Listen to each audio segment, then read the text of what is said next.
Bonjour, dans cette vidéo, nous allons étudier les corps purs et les mélanges, et en particulier, comment les distinguer. Prenons un exemple. Ce gravier, corps pur ou mélange? Et ce diamant? Eh bien, nous allons voir comment distinguer les corps purs des mélanges. Intéressons-nous d'abord à quelques exemples. Prenons cette bouteille de dioxygène. Elle ne contient que des molécules de dioxygène. Elle contient donc du dioxygène pur, c'est-à-dire un corps pur. Au contraire, l'air contient plusieurs espèces chimiques, principalement du dioxygène et du diazote. Il contient donc des molécules de dioxygène et des molécules de diazote. C'est un mélange et non un corps pur. Prenons un nouvel exemple. Ce lingot d'or est constitué uniquement d'atomes d'or. La substance qui le compose est donc un corps pur. Ce bracelet est constitué d'une substance qu'on appelle l'or jaune 18 carats. Il s'agit en fait de 75% d'or, 12,5% d'argent et 12,5% de cuivre. Il y a donc des atomes d'or, des atomes d'argent et des atomes de cuivre dans ce bracelet. La substance qui le compose est donc un mélange. Pour conclure, voici donc les définitions que vous devrez retenir et noter dans votre cours. Vous rajouterez également les quelques exemples que nous venons de voir. Un corps pur est une substance composée d'une seule espèce chimique, comme par exemple le dioxygène pur, ou bien l'or pur, ou encore le diamant, qui lui est composé uniquement d'atomes de carbone. Au contraire, un mélange est composé de plusieurs espèces chimiques, comme l'air qui est composé de dioxygène et de diazote, ou bien l'or jaune 18 carats qui est composé d'argent, de cuivre et d'or, ou encore le gravier. Petit rappel sur la notion d'espèce chimique. Une espèce chimique, c'est un ensemble d'entités toutes identiques. Cela peut être des atomes, comme les atomes d'or, ou les ions, ou encore des molécules, comme les molécules de dioxygène ou de diazote. Un dernier exemple avec l'eau.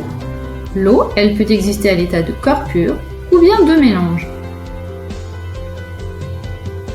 En effet, si l'on considère de l'eau distillée ou de l'eau déminéralisée, elle ne contient que des molécules d'eau, donc c'est un corps pur.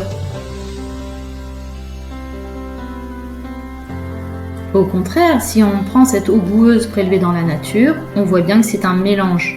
De même, de l'eau minérale est un mélange, car elle contient à la fois des molécules d'eau et des minéraux dissous. Ces deux substances sont donc des mélanges, l'eau boueuse et l'eau minérale. Pourtant, leur aspect n'est pas du tout le même.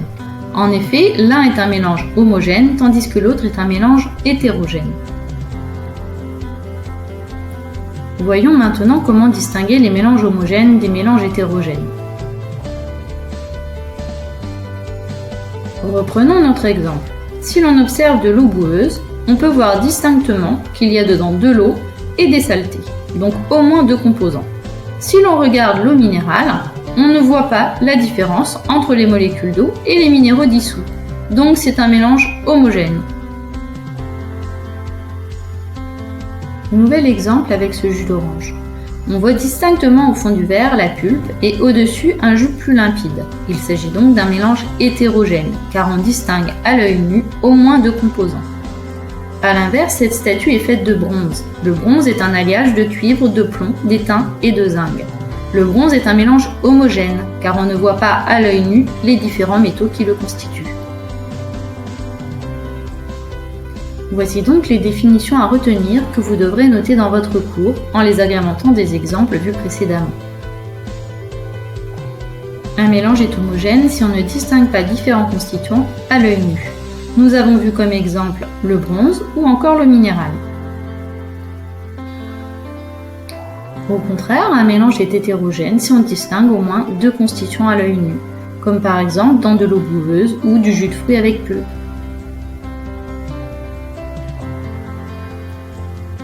Intéressons-nous maintenant plus particulièrement aux mélanges contenant des liquides.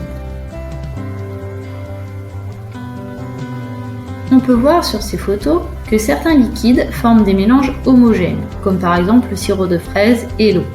tandis que d'autres forment ensemble des mélanges hétérogènes, comme l'huile et le vinaigre. Cela donne lieu à deux définitions différentes. Les liquides qui forment des mélanges homogènes sont appelés des liquides miscibles, tandis que ceux qui forment des mélanges hétérogènes sont dits liquides non miscibles.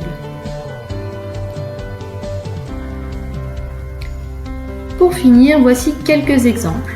À vous de compléter le tableau qui se trouve sur votre feuille de cours en indiquant pour chaque cas s'il s'agit d'un corps pur, d'un mélange homogène ou d'un mélange hétérogène.